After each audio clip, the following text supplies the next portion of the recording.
محرم الحرام کے حوالے سے پہلا عشرہ ہے محرم الحرام. کچھ سوالات کے جوابات عرض ہوئے تھے کہ عاشورہ ایک ایسا موضوع ہے کیونکہ عالم اسلام کا بے نظیر واقعہ ہے، بلکہ پوری تاریخ انسانیت میں ہمیں ایسا واقعہ نہیں ملتا. اس کے اندر صرف مظلومیت کا پہلو نہیں ہے.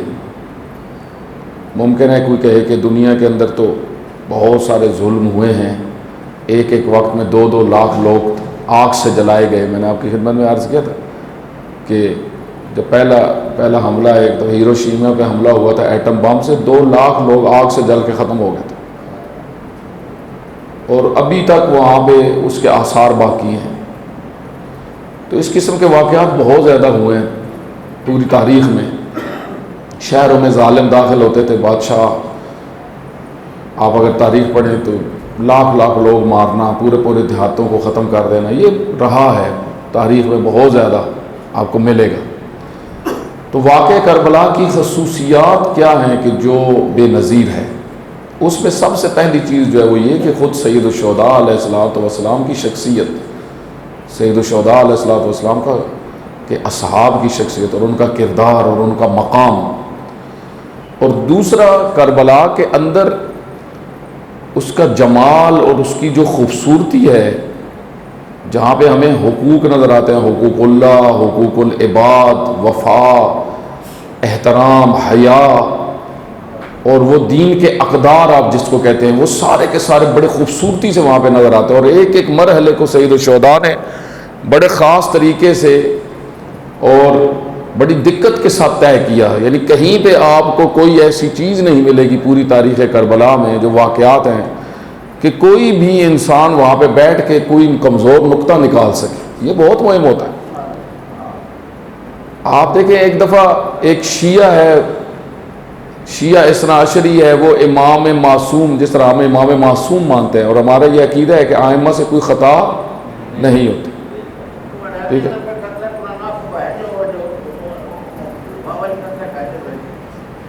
ایک صلوات پڑھا محمد.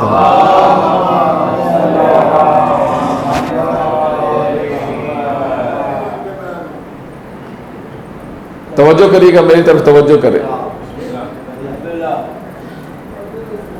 اس میں جو مہم چیز ہے، ایک اور صلوات پڑھو محمد.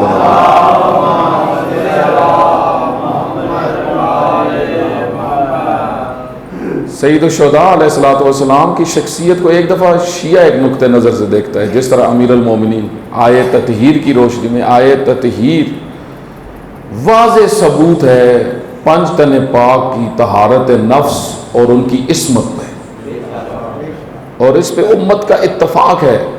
اس پہ امت کا اتفاق ہے. کل بھی ہمارا ایک پروگرام ہو رہا تھا، تو اس میں یہ میں نے چیز عرض کی کہ خود خلیفہ دوم کے بیٹے کی جو ملاقات ہوئی ہے حضرت امام حسین علیہ السلام کے ساتھ مکہ میں، وہاں پہ عبداللہ ابن عباس بھی تھے، اور حضرت عبداللہ ابن عباس کے ساتھ عبداللہ ابن عمر، یہ دونوں شخصیات موجود تھے. ان کی تفصیلی گفتگو امام حسین علیہ السلام مکہ میں. تو وہاں پہ جب سید الشہداء علیہ السلام سے خلیفہ دوم کے بیٹے نے خطاب کیا تو فرمایا کہ آپ طہارت نفس میں اور صفائے نفس میں پوری امت میں آپ کا ہم پلہ کوئی بھی نہیں ہے. یعنی یہ چیز اتفاقی تھی کہ آیہ تطہیر خود امام مجتبی علیہ السلام نے جب ان کو حکومت ملی تو حضرت نے پہلی آیت جو پڑھی عوام کے سامنے وہ آیہ تطہیر تھی کہ ہم وہ ہیں انما یرید اللہ لیذھب عنکم الرجس اہل البیت ویطہرکم تطہیرا. یعنی فقط اور فقط اللہ کا ارادہ یہ ہے کہ آپ اہل البیت کو ہر قسم کے رجس سے پاک رکھے، اور جیسے حق ہے طہارت کا، پاکیزگی کا، ویسے پاک رکھے. یہ آیہ تطہیر جو ہے، اور اسی طریقے سے آیہ مباہلہ، یہ ساری آیات جو ہیں یہ کچھ سید الشہداء علیہ السلام کی عظمت، ان کے طہارت نفس پہ گواہ.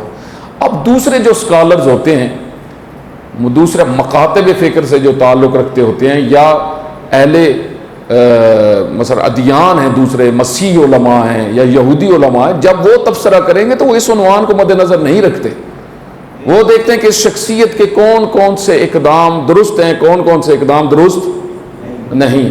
تو آپ توجہ کریے گا، کوئی بھی سوائے چند ناسبیوں کے جن کے اندر بغض اہل البیت ہے، تاریخ میں جو بنو امیہ کے دسترخوان پہ کھاتے رہے ہیں اور ان کے خاص مقاصد تھے، انہوں نے یہ بات کی کہ حسین ابن علی کا یہ اقدام کو درست نہیں تھا، جو ہے وہ حکومت جواز رکھتی تھی، وہ وہی حکومت اسلامی تھی، حسین ابن علی نے حکومت اسلامی کے خلاف اقدامات کیے، اور اس قسم کی باتیں وہ کرتے۔ ورنہ آپ دیکھیں جتنے ادیان کے سکالرز جنہوں نے امام حسین علیہ السلام پہ لکھا، انہوں نے سب نے یہ ثابت کیا کہ حسین ابن علی کا اگر یہ اقدام نہ ہوتا تو انسانوں کو پتہ ہی نہ ہوتا کہ ظالم نظام کے خلاف کرنا کیا ہے۔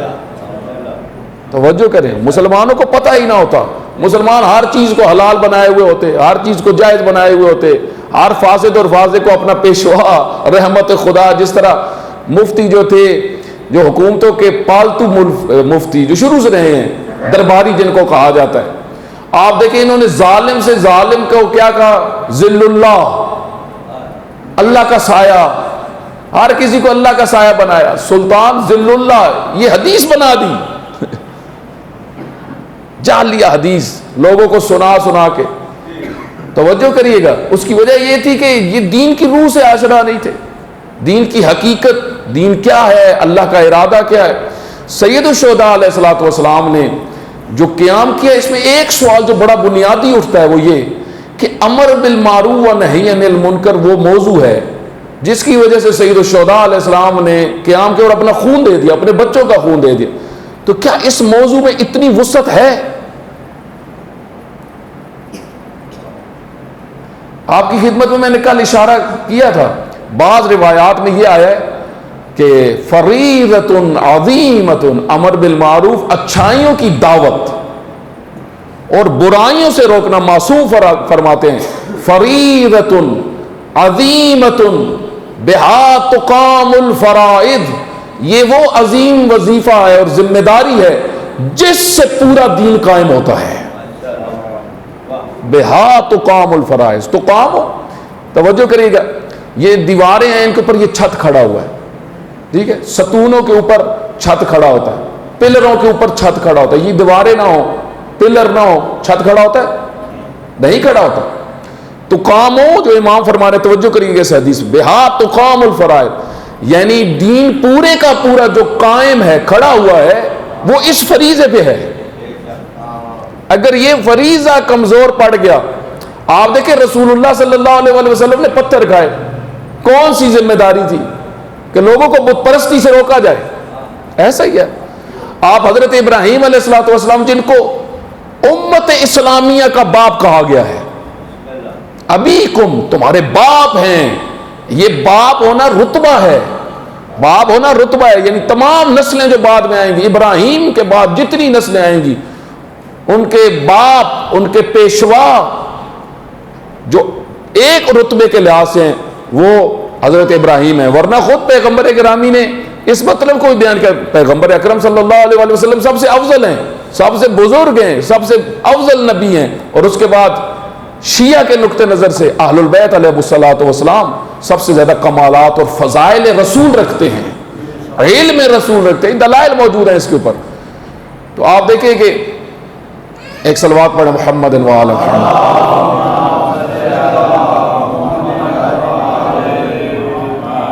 خود پیغمبر اکرم نے اس مطلب کو بیان کیا، توجہ کرے گا، باپ جو رسول جو حضرت ابراہیم کے بارے میں بیان ہوا وہ رسول خدا نے اپنے متعلق اور امیر المومنین کے متعلق بھی بیان فرمایا۔ کیا فرمایا؟ سنو اے مسلمان، ایک موقع پہ ایک بڑی مشہور حدیث ہے، طولانیہ میں صرف اس کا ایک حصہ کو سناتا ہوں۔ پیغمبر گرامی ایک دن باہر آئے، لوگوں سے گفتگو کرنا شروع کی، آخری زندگی کا حصہ تھا، باہر گفتگو چند سوالات کی، ان میں سے ایک سوال یہ تھا کہ اے لوگوں، اگر کوئی اپنے باپ کا آق ہو تو اس کی کیا سزا ہے؟ تو وہ بیان ہوئی ہے کہ وہ جنت کی خوشبو نہیں سونگھ سکتا۔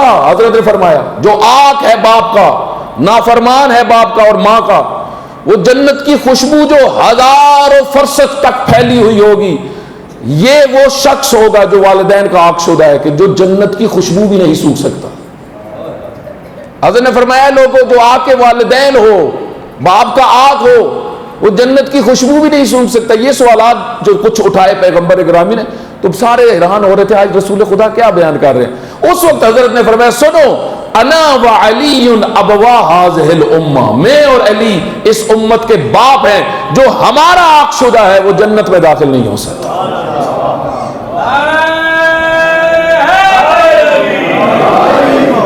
باپ اب کہتے ہیں رتبے کے لحاظ سے جو بڑا ہو، جس کی اطاعت امت پہ واجب ہے. تو مجھے بتائیں وہ رسول خدا، ان کو اللہ نے اتنی عظمت دی، آخری نبی بنایا، انہوں نے مشرکین کو سمجھانے کے لیے، تبلیغ کرنے کے لیے پتھر کھائے یا نہیں کھائے؟ تو یہ کیا ہے؟ اچھائی کی دعوت، برائی سے روکنا. آپ دیکھیں حضرت ابراہیم علیہ السلام نے صرف بت پرستی سے روکنے کے لیے جب ان کو روکا اور مسلسل روکتے رہتے، اینڈ میں انہوں نے کیا کیا؟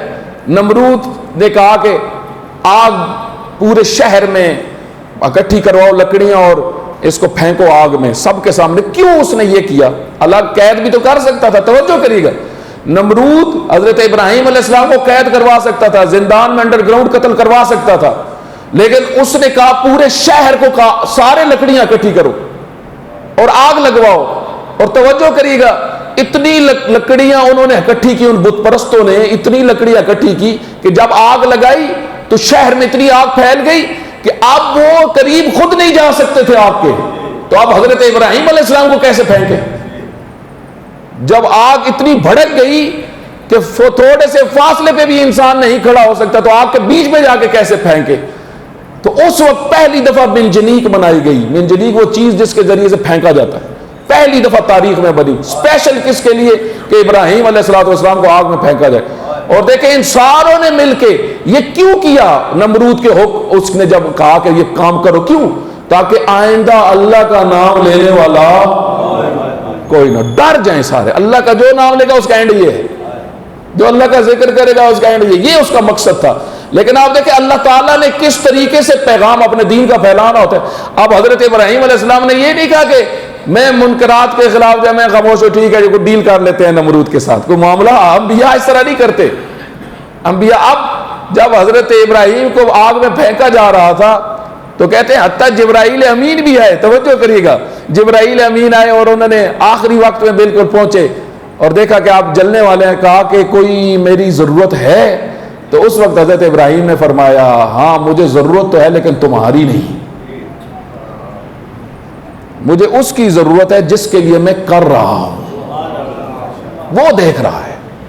آپ توجہ کریں، اس کو کہتے ہیں مواحد، اس کو کہتے ہیں حضرت ابراہیم علیہ السلام اتنے توحید پرست، اللہ کی ذات میں اتنے محو. تو اس وقت انہوں نے کیا. اب حضرت ابراہیم علیہ السلام اپنے موقف سے پیچھے ہٹے. توجہ کریے گا، یہ وسعت ہے امر بالمعروف و نہی عن المنکر، یعنی ایک بزرگ درجہ ہے جہاں پہ انبیاء نے پتھر کھائے ہیں، مشکلات اٹھائی ہیں. طائف سے جب پیغمبر گرامی پلٹے کتنی مشکلات. اس کے بعد آپ دیکھیں پھر آئمہ علیہ السلام نے، سب آئمہ شہید ہوئے. سب آئمہ کی شہادتیں. کیوں شہادتیں ہوئی؟ جو شخص صرف مسجد میں بیٹھ کے نماز پڑھ رہا ہو، جو صرف درس دے رہا ہو، اس کو کوئی شہید نہیں کرتا. شہادتیں اس وقت ہوتی ہیں جب ایسے اقدامات کیے جا رہے ہوں کہ جو منکر پھیلانے والے ان کو سمجھ لگ جائے اگر یہ رہا تو ہمارا کام نہیں بنتا. توجہ کریں، یہ وسعت ہے. لیکن اس کا آغاز کہاں سے شروع ہوتا ہے؟ امر بالمعروف کا ایک آغاز ہے، ایک اس کی سب سے بڑی منزلت ہے. ہر کسی کے لیے درجے ہیں اور کس کی کتنی ذمہ داریاں، یہ ایک موضوع ہے. ابھی میں اس کو سارا بیان نہیں کر سکتا، لیکن یہ سمجھنے کا موضوع ہے کہ ہر انسان کی کتنی ذمہ داریاں، کیونکہ امر بالمعروف چھوٹا مسئلہ نہیں ہے. حضرت شعیب کو وحی ہوئی. توجہ کریے، یہ آپ نے سنا ہوگا، یہ بات بہت معروف ہے. جنہوں نے نہیں سنی چلے ان کے لیے ہم تکرار مطلب ہو جاتا ہے، بعض اوقات سمجھ جاتے ہیں ہم بات. حضرت شعیب کی نبی کے اوپر وحی ہوئی. امام صادق علیہ السلام سے یہ حدیث منسوب ہے.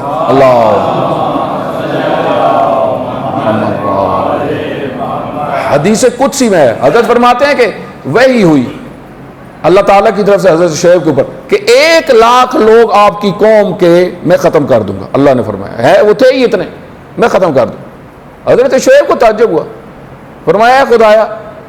پھر اللہ نے یہ بھی بتایا کہ 40,000 ان میں سے معصیت کار ہیں، گناہ گار ہیں، اور 60,000 نیک ہیں. تو حضرت شعیب کو تعجب ہوا، وہ 60,000 نیک، ان کا کیا مسئلہ؟ حضرت نے فرمایا یہ وہ ہے، اللہ تعالیٰ نے فرمایا یہ وہ ہیں جو امر بالمعروف و نہی عن المنکر نہیں کرتے، یہ نہیں کرتے، برائی سے نہیں روکتے کسی مطلب. آپ توجہ کریے، اس کو ہمیں سمجھنے کی ضرورت ہے.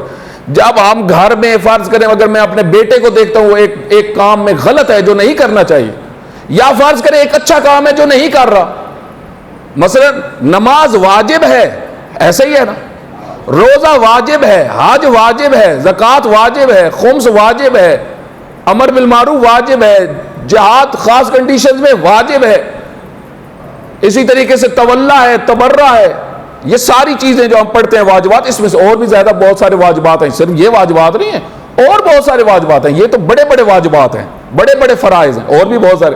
نماز واجب ہے تو اس کا امر بالمعروف کا مصداق ہے، اچھائی کی دعوت، یہ بھی واجب ہے. یعنی باپ کے لیے حتیٰ واجب ہے اپنی اولاد کو نماز سکھائے اور اس کی تعلیم دے، یہ واجب ہے، یہ وہ ترک نہیں کر سکتا ورنہ مجرم ہے. تعلیم جاہل، کیونکہ وہ اس کے انڈر ہے، اس کے ماتحت ہے، جو ماتحت ہیں آپ کے ان کے اوپر فرائض، جس طرح والدین کے حقوق ہیں. ہم عموماً یہ بیان کرتے ہیں، عموماً جو سنتے ہیں لوگ کہ والدین کے حقوق پامال ہو رہے ہیں، وہ واقع ہو رہے ہیں، لیکن اولاد کے حقوق بھی بہت پامال ہو رہے ہیں. اولاد کے حقوق ہیں. بس آپ میں صرف اشارہ کرتا ہوں، ایک صلوات پڑھیں محمد وعلیہ.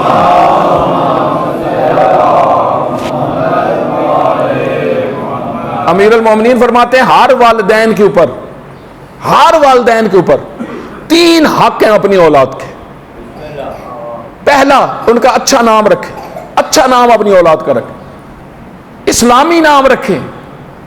توجہ کریں، اچھا نام اچھی تاثیر ڈالتا ہے، شخصیت پہ اثر ڈالتا ہے. لیکن ہمارے ہاں کتنے دکھ کی بات ہے، کتنے لوگوں کے آپ دیکھیں بچوں کے نام رکھے، مثلا علی رکھتے ہیں، کسی کا کمیل رکھتے ہیں، پوچھتے ہیں لوگ، بعد میں فون آ رہا تھا جی بڑا وزنی نام ہے. پھر کیا رکھیں؟ وہ نام ڈھونڈ رہے ہوں گے عجیب و غریب جو مسلمانوں کا نام ہوتا ہی نہیں ہے، پتہ نہیں کیا کیا نام لوگوں نے ابھی رکھے ہوئے، انسان تعجب کرتا ہے. تو آپ دیکھیں پہلا فریضہ یہ ہے والدین کا اپنے بچے کا اچھا نام رکھے، تاکہ وہ جہاں پر بھی ہو معاشرے میں اس کے نام سے اس کی عزت ہو.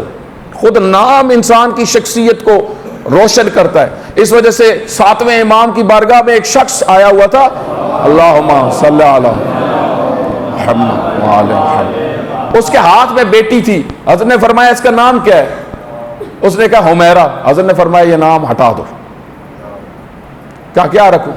حضرت نے فرمایا اس کا نام فاطمہ رکھو. اللہم صلی علی محمد، اس کا نام فاطمہ رکھو. فرمایا لیکن یاد رکھو نہ اس کو مارنا ہے نہ بے ادبی کرنی ہے، یہ تمہاری ذمہ داری ہے. ہم اپنی ذمہ داریوں سے بھاگنے کے لیے ہم کہتے ہیں نام ہی چینج کر دیں. اگر میں اپنی زبان پہ کنٹرول نہیں کر سکتا تو میں کیسا مومن ہوں؟ اگر میں اپنے بچوں کی صحیح تربیت نہیں کر سکتا، ان سے اچھا اخلاق نہیں رکھ سکتا تو میں کیسا مومن ہوں جس کو اپنی زبان پہ کنٹرول نہیں. اور آپ دیکھیں کتنے دکھ کی بات ہے ہماری سوسائٹی کے اندر، ہر نام الٹا لیا جاتا ہے، ہر نام. نص ہے قرآن کی کسی کو الٹے نام سے مت بلاؤ، نص ہے قرآن کی کہ یہ حرام ہے، یہ کام گناہ ہے، یہ کام کسی کو الٹے ناموں سے پکارنا. لیکن آپ دیکھیں ہمارے یہاں فیشن بنا ہوا سیدھا لے. کئی علاقوں میں آپ دیکھیں سیدھا نام سے آگے پوچھیں کہ وہ فلاں کدھر ہے، کہتے ہیں ہمیں تو پتہ ہی نہیں ہے، کسی کو پتہ ہی نہیں اس کا اصلی نام، سیدھا نام پتہ ہی نہیں. تو پہلا کیا ہے فریضہ یہ ہے کہ اچھا نام رکھو. میں نے ایک حدیث کچھ عرصہ پہلے میں سیدہ کی زندگی کے متعلق پڑھ رہا تھا، تو ایک حدیث اور ایک بڑے عالم سے میں نے سنی، ڈاکٹر رفیع ایران میں ہوتے ہیں، بہت بڑے خطیب ہیں اور معتبر خطیب ہیں، رہبر معظم کے دفتر میں عاشور کی شب جاتے ہیں وہ مجلس پڑھنے کے لیے، بہت عظیم شخصیت ہیں، پڑھاتے ہیں وہاں پہ علمی لوگوں میں سے. وہ ایک حدیث بیان کر رہے تھے، وہ فرماتے ہیں کہ روز قیامت، توجہ کریے گا نام کا اثر کیا ہوتا ہے، روز قیامت جب اللہ تعالیٰ فرمائے گا کہ کہاں ہے فاطمہ، تو جتنی فاطمہ کے نام والی ہوں گی وہ ساری اٹھ کھڑی ہوں گی. تو وہ استاد بیان کر رہے تھے کہ اب اللہ ان کو کہے گا کہ اس نام کے صدقے میں تم سب کو جنت میں داخل کروں، مگر صرف وہ کہ جو کوئی خاص ہو، کہ جو بہت ہاتھ سے نکلی ہوئی ہو. نام کا اتنا احترام ہے، اثر ہے، علی محمد. اس وجہ سے تو جب ایک نے کہا امام زین العابدین علیہ السلام سے کہ آپ سے پوچھتا ہوں تو علی, دوسرے سے پوچھتا ہوں تو علی, آپ سارے علی ہو, تو امام علیہ السلام اپنے گھر جب تشریف لے کے گئے تو امام حسین علیہ السلام نے پوچھا بیٹا کیا ہوا؟ کہا آج ایک رستے میں ملا تھا تو حضرت نے فرمایا وہ کیا کہہ رہا تھا؟ کہا اس طرح کہہ رہا تھا کہ سارے علی ہو. اس وقت سید الشہداء نے فرمایا کہ اگر میرے 100 بچے ہوتے میں 100 کا نام علی رکھتا. توجہ کریں, پہلا فریضہ والدین کا کہ اچھا نام رکھیں, یہ حق ہے. دوسرا کیا ہے؟ دوسرا یہ ہے اس کو آداب سکھائے, آداب, ادب سکھائے اس کو, آداب اسلامی. تیسرا یہ ہے اس کو قرآن کی تلاوت سکھائے. یہ باپ اور والدین کا فریضہ ہے. تو والدین کے فرائض مثلا واجب آپ دیکھیں کہاں سے شروع ہو جاتا ہے؟ امر بالمعروف و نہی عن المنکر, گھر سے ہی شروع ہو جاتا ہے. باپ کے لیے تعلیم جاہل, باپ نے علم دینا ہے جو جاہل ہے, جس کے پاس علم نہیں جس چیز کا, وہ اس چیز میں جاہل ہے. مثلا اگر فرض کریں میرے پاس کیمسٹری کا علم نہیں ہے تو میں کیمسٹری کا جاہل ہوں. اگر میرے پاس فرض کریں کہ جو ہے وہ فزکس کا علم نہیں ہے, میتھ کا علم نہیں ہے, جس چیز کا علم نہ ہو انسان اس میں جاہل ہوتا ہے. اور اگر دین کا علم نہ ہو کسی مرحلے میں بھی تو انسان دین کا جاہل ہوتا ہے. توجہ کریں, اب جب جاہل ہے تو جس موضوع کا اسپیشلسٹ ہے اسی سے سیکھنا ہوتا ہے. ایسے ہی ہے نا. مثلا آپ اگر مجھے پتا چلے کہ میڈیکل کا فلاں ڈاکٹر اسپیشلسٹ ہے تو میرے بھائی جب ہم مریض ہوتے ہیں تو ہم جوتیاں سینے والے کے پاس تو نہیں جاتے, وہ اپنے فن کا اسپیشلسٹ ہے. موچی جو بال کاٹتا ہے وہ اپنے فن کا, یہ اسپیشلسٹ لوگ ہیں, یہ اپنے فن کے اسپیشلسٹ لوگ ہیں. ہم جب جس شعبے کے محتاج ہوتے ہیں ادھر جاتے ہیں اس کے پاس, کیونکہ ہمیں پتہ ہے. اس وجہ سے ہم حتیٰ جو ہے وہ اتنے حساس ہوتے ہیں کہ اپنے بچوں کو بھی جب بھیجنے لگتے ہیں تو کہتے ہیں پتر او دے جانا او گوشت چنگا او بناندا. ہاں, گوشت بھی لینا ہو تو ادھر اسپیشل بندے رکھے ہوئے ہیں, ڈھونڈے ہوئے ہیں, اور جب دین لینا ہو تو جدھر مرضی ٹوک جائے. ایسے نہیں ہے میرے بھائی, یہ غیر ذمہ داری ہے. اس وجہ سے والدین جو ہیں وہ پہلا سب سے ان کا فریضہ ہے تعلیم جلا. اچھا اس سے اوپر آپ آئیں, علماء کی ذمہ داریاں بنتی ہے کہ سوسائٹی کے اندر اگر کسی چیز کی کمی, پاس اگر واجب کے متعلق کوئی جاہل ہے اس کی تعلیم واجب ہے, مستحب کے متعلق کوئی جاہل ہے تو اس کی تعلیم مستحب ہے. یعنی اگر مستحبات کسی کو نہیں پتہ, مثلا لیلۃ القدر کے کسی کو اعمال نہیں پتہ, یہ اعمال بتانا واجب نہیں ہے لیکن مستحب ہے, مستحب ثواب ہے اس کا. اسی طریقے سے اب آگے میں تھوڑا سا آپ کی خدمت میں عرض کرتا ہوں, ایک صلوات پڑھیں محمد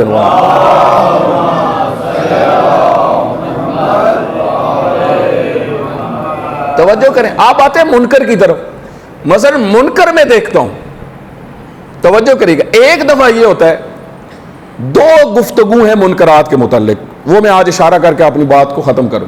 ایک یہ ہے کہ ایک دفعہ میں منکر دیکھتا ہوں ایک شخص کا چھپا ہوا منکر. مثلا مجھے فرض کرنے مثال, مجھے پتا چل گیا میرا بیٹا ایک غلط کام کرتا ہے لیکن کسی کو نہیں پتا, یا میرا کوئی رشتہ دار ہے میری اس پہ نظر پڑ کے میں نے دیکھ لیا یہ غلط کام کرتا ہے لیکن کسی کو نہیں پتا. اب کیا میں یہ کسی کو بتا سکتا ہوں؟ نہیں بتا سکتا, یہ خود گناہ ہے. عیب کا ظاہر کرنا یہ بہت بڑا جرم ہے, اتنا بڑا جرم ہے. احادیث کے اندر آیا ہے کہ اگر اللہ تعالیٰ بعض لوگوں کی پکڑ اس وجہ سے کرتا ہے, اللہ فرماتا ہے تم میرے بندوں کے عیوب نہیں چھپاتے پھر میں تمہارے بھی نہیں چھپاؤں گا, پھر میں تمہیں بھی رسوا کروں گا جو دوسروں کو رسوا کرنے کی کوشش کرتا ہے. ایسے مرحلے میں جہاں پہ ایک اچھا انسان ہے لیکن خطائیں ہر کسی سے ہوتی, آپ کو پتا چل گیا کہ یہ ایک منکر کو انجام دیتا ہے, ٹھیک ہے, اب آپ نے اس کو نہیں انل منکر تو کرنا ہے لیکن کیسے کرنا ہے یہاں پہ سمجھے. ٹیکنیکس میں آپ کو رولز بتا رہا ہوں, یہ رولز جو اہل البیت نے بتائے ہیں. ہم بعض اوقات بہت ساری کاموں کو مکس کیے ہوئے ہیں, ہمیں سمجھ ہی نہیں آتی کہ ہم نے کیسے لوگوں کو برائی سے روکنا ہے, اس سے الجھاؤ شروع ہوتا ہے, مسائل کھڑے ہوتے ہیں. بعض اوقات ہم اپنی طرف سے اچھا کام کر رہے ہوتے ہیں وہ گناہ ہوتا ہے. اب کیسے میں نے اس کو روکنا ہے, یہاں پہلا مرحلہ ہے, میں اس کو کیسے روکوں اس منکر سے. کیا میں اس کو بلا کے کہوں کہ میں نے تمہیں دیکھا ہے, مثلا تم فراڈ لگا, مثال دے کے تم فراڈ لگا رہے تھے دکان میں بیٹھ کے, میں نے تمہیں دیکھا, یا دھوکہ دے رہے تھے, کوئی چیز بھی, نہیں آپ نہیں کہہ سکتے، اس کو بلا کے اس کے سامنے اس کا عیب بھی نہیں ذکر کر سکتے، یہ بھی گناہ ہے۔ کیوں؟ کیونکہ اس سے وہ اپنی تحقیر محسوس کرے گا، اور مسلمان اور مومن کی عزت کو باقی رکھنا یہ فریضہ ہے، اس کی عزت کو باقی رکھنا۔ آپ کسی کی تحقیر نہیں کر سکتے۔ اب کیا آپ نے اس کو سمجھانا ہے، مثلا کسی محفل میں بیٹھے ہوئے ہیں، آپ نے ایک موضوع چھیڑ دیا، وہی برائی جو اس کے ذہن وہ جو انجام دیتا تھا، مثلا آپ انٹرویو ایک بندہ فلم لگائی ہوئی ہے اس نے، آج کل مثلا جس طرح جوان بہت سارے مثلا فلم میں ڈانس دیکھ رہے ہوتے ہیں بیٹھ کے، ٹھیک ہے، باہر تو ان کا کسی کو نہیں پتا ہوتا، لیکن آپ نے دیکھ لی۔ موبائل آپ نے کسی کا، اکثر آپ دیکھیں یہ موبائل اپنا نہیں دیتے، کیوں نہیں دیتے ایک بڑی تعداد اپنا موبائل؟ ایک عالم بہت بڑے ٹیچر ہیں، اخلاق کے ٹیچر ہیں ایران کے اندر، وہ فرماتے ہیں کہ جو موبائل نہیں دیتے ان کو پتا ہوتا ہے موبائل میں کیا کیا ہے۔ جس بندے کا موبائل صاف ستھرا ہے اس کو کیا ہے، پکڑا دے کسی کو، لیپ ٹاپ پکڑا دے کسی کو، کوئی مسئلہ نہیں ہوتا۔ جب انسان نے اندر گناہ رکھے ہوئے ہوں تو پھر وہ ڈر ہوتا ہے اس کی نظر نہ پڑ جائے، تو توجہ کریے گا۔ اب آپ کو پتا چل گیا کہ میرا یہ دوست ہے، اس کے موبائل میں پتہ نہیں کیا کیا، کسی کو نہیں پتا لیکن مجھے پتا ہے۔ اب آپ اس کو ڈائریکٹ نہیں سمجھا سکتے کہ میں نے آج تیرے موبائل میں دیکھ لیا جو کچھ ہے، یہ گناہ ہے، اس سے تحقیر ہوگی اس کی۔ تو کیا کرنا ہے؟ توجہ کریے گا، نہی عن المنکر کرنا ہے، لیکن کیسے؟ کسی محفل میں دوست بیٹھے ہوئے ہیں، آپ سمجھائیں کہ بری موویز کا دیکھنا، اس طرح کے کلپ رکھنا یہ درست نہیں ہے۔ امیر المومنین کا فرمان ہے کہ الشہوات سموم قاتلات، شہوتیں انسان کو قتل کر دیتی ہیں۔ الشہوات، امیر المومنین کا فرمان کتنا گہرا ہے، توجہ کریے گا۔ الشہوات سموم، شہوات زہر ہے، سم زہر۔ کیسا زہر؟ قتل کر دینے والا۔ جس جوان کے اندر عفت نہ ہو سمجھ لے وہ قتل ہو رہا ہے، اس کا نفس خود اس کو قتل کرے، صلاحیتیں ختم ہو جاتی ہیں، استعدادیں ختم ہو جاتی ہیں، صلاحیتیں ختم ہوتی ہیں، نکھار ختم ہوتا ہے۔ اس نے بہت بڑا بننا تھا،